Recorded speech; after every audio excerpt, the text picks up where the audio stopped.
এই যে আমার ছাত্র জনতা ভাইয়েরা যেভাবে রক্ত দিয়ে জীবন দিয়ে দেশকে নতুন ভাবে স্বাধীন করলো, এই কি স্বাধীন? এই কি স্বাধীন? কি দেখছি, কি পাচ্ছি আমরা? আমার নামে কেন মিথ্যা মামলা? আমি নাকি মার্ডার কেসের আসামি, আমি নাকি শেখ হাসিনার সাথে আসামি, আমাকে 16 নম্বর আসামি করা হয়েছে। আজকে এক সপ্তাহ থেকে আমার চোখে ঘুম নেই, আমি পালাই বেড়াচ্ছি। কেন কেন কেন? আমি নাকি রাজনীতির সাথে জড়িত। কে রাজনীতি আমি জানি না, আমি একজন সাধারণ ব্যবসায়ী।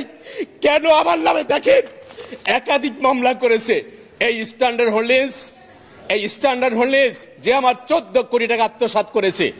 একের পর এক ডকুমেন্টস আছে, আমি বিভিন্ন জায়গায় পুরা ডকুমেন্টস আছে, দেখবেন যে প্রত্যেকটা জায়গায় যারা জাল জালিয়াতি করতেছে। এই হাইকোর্টে একাধিকবার তারা প্রতারণা করছে, একাধিকবার, কিন্তু আমি ন্যায় বিচার পাচ্ছি না। আমি ন্যায় বিচার পাচ্ছি না। উত্তরা পশ্চিম থানা করছে একটা, আর কদমতলী থানা আপনার যাত্রাবাড়ি। আমি অবাক যে তার টাকার বিনিময়ে কোন সেই বাদী কিভাবে আমাকে আসামি করা হলো। আপনাদের কাছে একটাই দাবি, এই বাদীকে খুঁজে বাই করেন।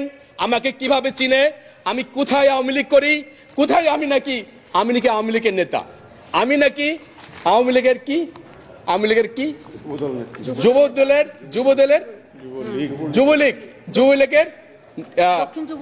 দক্ষিণ যুবলীগ নেতা। আওয়ামী লীগ কয়জন এমপি আছে আমি তাও বলতে পারবো না। আমি ব্যবসা নিয়ে ব্যস্ত, আমি কর্মঠ ভাই, কোথায় রাত কোথায় দিন আমি যাই না, আমি সারা কাজ নিয়ে ব্যস্ত থাকি। আমার জন্মস্থান রাজশাহী শহরে।